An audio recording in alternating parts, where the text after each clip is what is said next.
C Tamil செல்வம்.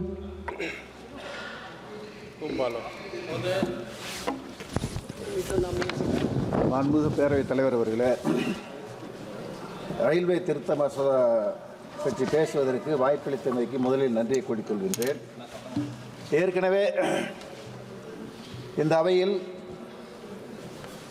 விமான சட்ட திருத்தம் கொண்டு வந்தீர்கள், குற்றவியல் சட்டம் கொண்டு வந்தீர்கள். அதனுடைய பெயர் மாற்றம் சமஸ்கிருதத்தில் இருந்தது. ஏர்கிராஃப்ட் ஆக்டில் பாரதிய வாக்கியா வித்யாகா, எனக்கு பேரே சொல்ல தெரியல, சமஸ்கிருத பேர். இதில் கிரிமினல் ஆக்டில் பாரதிய நியாகா சந்திக்கிட்டா சமஸ்கிருத பேர் வச்சிங்க. ஆனால் ரயில்வே சமஸ்கிருதமாக மாற்றாமல் ரயில்வே திருத்த சட்டம் கொண்டு வந்ததுக்கு முதல்ல அமைச்சருக்கு நான் நன்றி சொல்லிக்கிறேன். இந்த திருத்த மசோதாவினுடைய நோக்கத்தை அமைச்சர் பேசும்போது அழகாக சொன்னீங்க. பழைய சட்டங்களை வச்சுக்கிட்டு நாங்கள் நடைமுறைப்படுத்துவது சிக்கல். அந்த 2 சட்டத்தையும் மெர்ஜ் பண்ணால் புதிய சட்டம் கொண்டு வந்தால் ரயில்வே துறையை நிர்வகிப்பது சிரமமான கொஞ்சம் நல்ல நிலையில் இருக்கின்ற செய்தியை மாண்புமிகு அமைச்சர் பேசும்போது சொன்னார். நீங்கள் ஜோனல் வைஸா பொறுப்பாளரை நியமிக்கும் போது அந்த மொழி தெரிந்த நபர்களை நியமித்தால் பயணிகளுக்கு சாதகமாக இருக்கும். இப்போ தமிழ்நாட்டில் ஜோனல் வைஸா ஒரு பொறுப்பாளர் போடுறீங்க, ஜிஎம்ஓ டெப்டி ஜிஎம்ஓ, அவங்களுக்கு தமிழ் மொழி தெரிவதில்லை.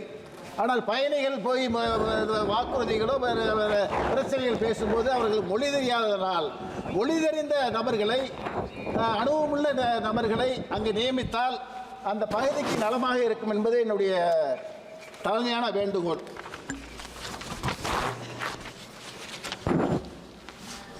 விபத்துகளை தடுக்கிறதுக்கு கவாச் சிஸ்டம் ஒன்று கொண்டு வந்தீங்க, 800 கோடி ஒதுக்குனீங்க.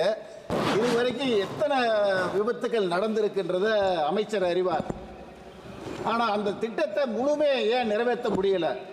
அனைத்து ரயில்களுக்கும் அந்த கவாச் சிஸ்டத்தை கொண்டு வந்தால் உண்மையிலேயே விபத்து இல்லாத நாடாக இந்தியாவை உருவாக்க வேண்டும் என்பதுதான் எங்களுடைய நோக்கம்.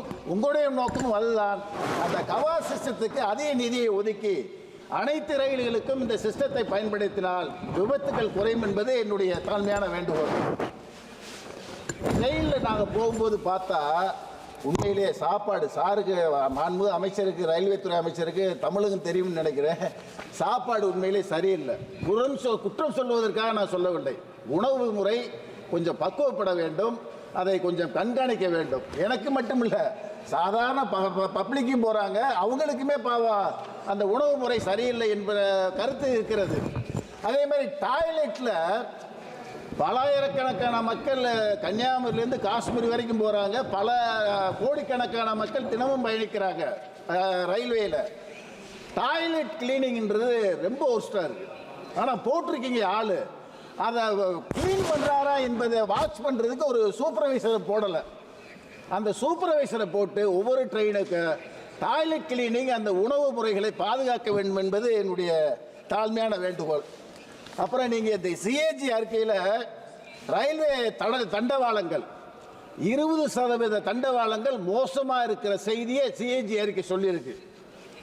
அந்த 20% தண்டவாளத்தை புதுப்பிப்பதற்கு தங்களிடம் என்ன கருத்து இருக்கு என்பதை தாங்கள் பதில் கூறும்போது எங்களுக்கு தெரியப்படுத்த வேண்டும் என்று கேட்டுக்குவேன்.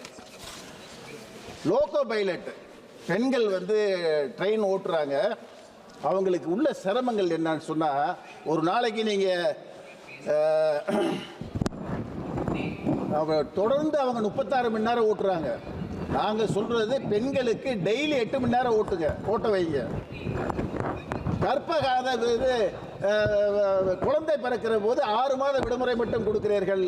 தமிழ்நாட்டில் இருப்பதை போல, தமிழ்நாடு முதல்வர் அரசு ஊழியர்களுக்கு கொடுத்த சலுகை போல ஓராண்டு பெண்களுக்கு மகப்பேறு விடுப்பு கொடுக்க வேண்டும் என்பது எங்களுடைய நோக்கம். அதை மாண்புமிகு அமைச்சர் கண்டிப்பாக கொண்டு வரும் என்பது இது. அப்புறம் சார், ட்ரெயினுக்கு நேம் வைக்கிறீங்க. வந்தே பாரத் நல்ல ட்ரெயின் தான், நிறைய மக்கள் அதை பயன்படுத்துகிறாங்க, உண்மையிலேயே வரவேற்கக்கூடிய செய்தி. ஆனால் நீங்கள் வைக்கிற பேர் எப்படி இருக்குன்னு சொன்னால், வந்தே பாரத், தேஜஸ், நமோ பாரத்னு வைக்கிறீங்க. அப்போ நாங்கள் இப்போ முதல் ட்ரெயின் விட்டவங்க அந்த காலத்தில் எப்படி விட்டாங்கன்னு சொன்னால், எங்கள் தமிழ்நாட்டில் Pandian express, Cheran express, Cholan express, Vaigai express, அந்த மலைக்கோட்டை எக்ஸ்பிரஸ், பொதிகை எக்ஸ்பிரஸ், தமிழ் சார்ந்த மொழிகளை பயன்படுத்தும் போது மத்திய அரசுக்கும் அது நல்லது, மாநில அரசுக்கும் நல்லது, மக்கள் புரிந்து கொள்வது எளிது. தாழ்மையா அந்த ரீஜனல் லாங்குவேஜுக்கு தகுந்த மாதிரி பெயர்களை மாற்ற வேண்டும் என்பதை கேட்டுக்கொள்கின்றேன். வருவாயை பெருக்கிறதுக்கு மாண்பு அமைச்சர் அழகா சொன்னீங்க. நிறைய செலவு இருக்கு. புதிய வழித்தடங்கள் போடும்போது மத்திய அரசு மாநில அரசு ஒத்துழைப்பு இருந்தாதே அந்த வழித்தடத்தை போட முடியும் என்ற செய்தியை சொன்னீங்க. முத்தமிழறிஞர் கலைஞர் முதல்வராக இருக்கும்போது ஒரு செய்தியை சொன்னார். புதிய வழித்தடம் கேட்டால் மத்திய அரசு மாநில அரசு பாதி தொகை வழங்க வேண்டும் என்ற செய்தியை கூறுகிறார்கள். கொடுக்க நாங்கள் தயாராக இருக்கிறோம். ஆனால் அந்த வழித்தடத்தில் வருகிற வருவாயை பாதி பணம் தமிழ்நாட்டுக்கு கொடுப்பதற்கு மத்திய அரசு தயாராக இருக்கிறதா என்ற செய்தியை கலைஞர் கேட்டார். பதில் இல்லை. ஓகே, பதில் இல்லை. ஆகவே சிரமங்கள், ஃபைனான்ஸ் சுமைகள் அதிகமாக இருக்கு. இப்போ நீ புதிய திட்டங்கள் வருவாயை பெருக்கிறதுக்கு மாண்பு அமைச்சர் பேசும்போது சொன்னீங்க. இப்போ நாங்கள் சொல்கிறோம் சார், தமிழ்நாட்டில் நீண்ட நாளமாக நாங்கள் கேட்குற பட்ஜெட் இது புதிய பட்ஜெட்டு. ஈரோடு பழனி புதிய வழித்தடம் வேணும், திண்டுக்கல் சபரிமலைக்கு புதிய வழித்தடம் வேணும். காரணம் என்னான்னு கேட்டால் 1 கோடி மக்கள் ஆண்டுக்கு ஒரு முறை 2 மாதத்தில் சென்று வருகிறார்கள். மாதம் 5 லட்சம் ஐயப்ப பக்தர்கள் சென்று வருகிறார்கள். நாங்கள் கேட்பது திண்டுக்கல் சபரிமலைக்கு தொடர்ந்து நீங்கள் ரயில் பாதை கொடுக்காவிட்டாலும் கொடைக்கானல் ரோடு டு தேனிக்கு 48 கிலோமீட்டர் புதிய வழித்தடம் கொடுத்தால் இந்தியா முழுமைக்கும் இருக்கிற ஐயப்ப பக்தர்கள் தேனிக்கு வருவார்கள். தேனியிலிருந்து 50 கிலோமீட்டரில் ஐயப்பன் கோயில் இருக்கிறது. பை ரோடு சென்று ஐயப்பனை வழிபடுவதற்கு வாய்ப்பு இருக்கு. மாண்புமிகு அமைச்சர் தயவு செஞ்சு அதை இது பண்ணணும். அப்புறம் திண்டிவனம் திருவண்ணாமலைக்கு புதிய வழித்தடம், அப்புறம் வந்து இப்ப பெரம்பலூர் புதிய வழித்தடம், இதெல்லாம் பெண்டிங்கில் இருக்கு. தேங்க்யூ. புதிய வழித்தடம் வேண்டும். ஆகவே மாண்புமிகு அமைச்சர் தமிழ் தெரிந்தவர், தமிழ்நாட்டை புரிந்தவர், இந்த திட்டங்களுக்கு அதிக நிதியை கொடுத்து திண்டுக்கல் சபரிமலைக்கு முக்கியத்துவம் கொடுத்து புதிய வழித்தடம் அமைக்க வேண்டும் என கேட்டு அமைகிறேன். வணக்கம். श्री GM हरीश बालयोगी, श्री GM हरीश बालयोगी जी. என்னமா